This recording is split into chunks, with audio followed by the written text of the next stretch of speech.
¿Se imaginan luchar en una guerra? Ahora, ¿se imaginan luchar en 3 ejércitos distintos y que todos sean enemigos entre sí? Esta no es una película de ficción. Es la increíble y trágica historia real de Jang Kyung-jong, un hombre que fue obligado a vestir los uniformes de Japón, la Unión Soviética y la Alemania nazi. Todo en el transcurso de la Segunda Guerra Mundial. Su odisea no fue por lealtad ni por ideología, sino por una desesperada lucha por sobrevivir. Esta es la historia del soldado que nunca eligió su bando. Para entender cómo empezó todo, tenemos que viajar a la Corea de 1920. En ese año nace nuestro protagonista, Jang, pero no en un país libre. Corea estaba bajo la ocupación del Imperio japonés, una época oscura donde la cultura coreana era suprimida. A los niños se les prohibía hablar su propio idioma en las escuelas, se les obligaba a adoptar nombres japoneses y la población vivía bajo una constante amenaza de trabajos forzados y represión. Crecer en este ambiente significaba que tu destino no te pertenecía, y para el joven Jang, esto se haría realidad de la forma más brutal. En 1938, con tan solo 18 años, la vida de Jang cambió para siempre. El ejército japonés, en plena expansión por Asia, necesitaba soldados. Miles de jóvenes coreanos fueron reclutados a la fuerza, arrancados de sus hogares para servir a un imperio que los oprimía. Jang fue uno de ellos. Sin poder negarse, fue entrenado y enviado a miles de kilómetros de su casa, a un lugar desolado y hostil, la frontera entre Manchuria y Mongolia. Allí, Japón se estaba enfrentando a otro gigante, la Unión Soviética, en una serie de conflictos fronterizos que estaban a punto de estallar. Jang, un chico coreano, se encontraba en la primera línea de un choque de imperios, sin entender muy bien por qué luchaba. Un año después, en 1939, el destino de Jang dio su primer giro violento. En la batalla de Kholkhin-Gol, el ejército rojo soviético, liderado por el general Zhukov, lanzó una ofensiva masiva que aplastó a las fuerzas japonesas. Fue una carnicería. Miles de soldados murieron y muchos más, como Jang, fueron capturados. De repente, su uniforme japonés ya no importaba. Ahora, era un prisionero de guerra en manos de los soviéticos. Lo enviaron a un gulag, un campo de trabajos forzados en la gélida Siberia. Allí pasó los siguientes 3 años soportando hambre, frío extremo y un trabajo agotador. Para él, un mundo era solo otro prisionero más, pero para él era el primer capítulo de una pesadilla que no había hecho más que empezar. En 1942, la guerra había cambiado drásticamente. La Alemania nazi había invadido la Unión Soviética y Stalin estaba desesperado por conseguir más hombres para el frente. El ejército rojo sufría bajas catastróficas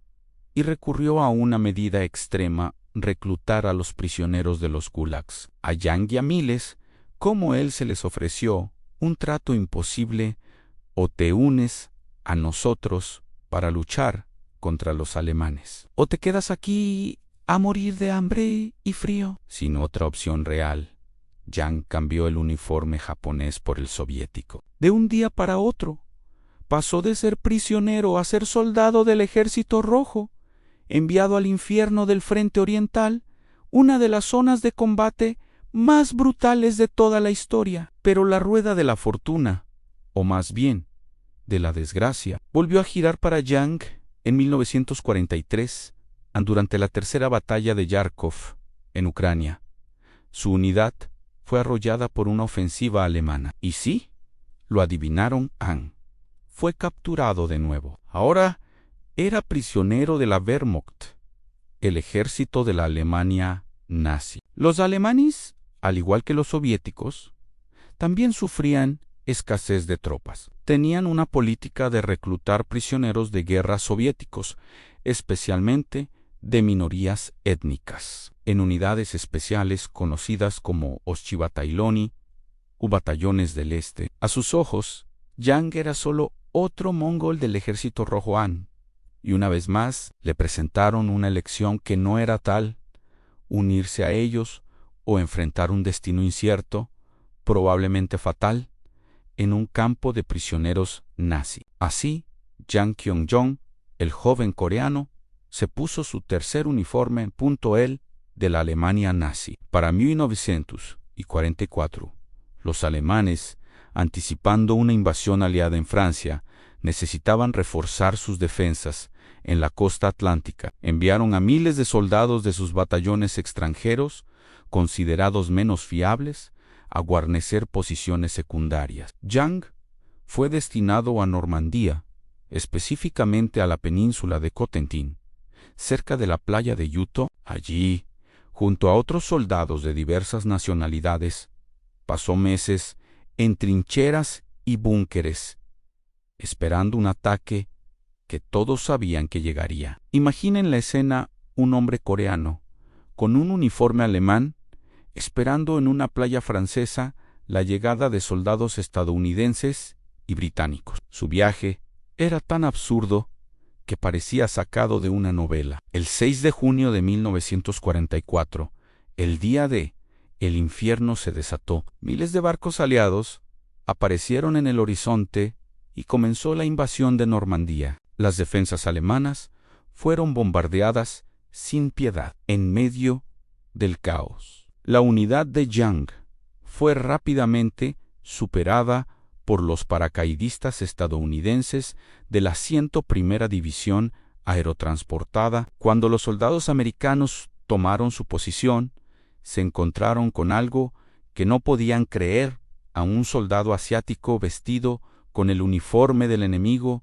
No entendían nada. ¿Qué hacía un hombre con rasgos asiáticos luchando para Hitler en Francia? La barrera del idioma complicó aún más la situación. Para los aliados, Yang era un misterio, una anomalía en medio de la guerra más grande de la historia. Por cuarta vez, era un prisionero de guerra. Tras su captura, Yang fue enviado a un campo de prisioneros en Gran Bretaña y, finalmente, trasladado a otro en Illinois, Estados Unidos. Por primera vez en 6 años, estaba lejos del campo de batalla. Ya nadie lo obligaría a luchar. Pasó el resto de la guerra en ese campo finalmente a salvo. Al terminar el conflicto en 1945, se le dio la opción de regresar a Corea, pero su país estaba dividido y sumido en el caos que precedería a otra guerra. Yang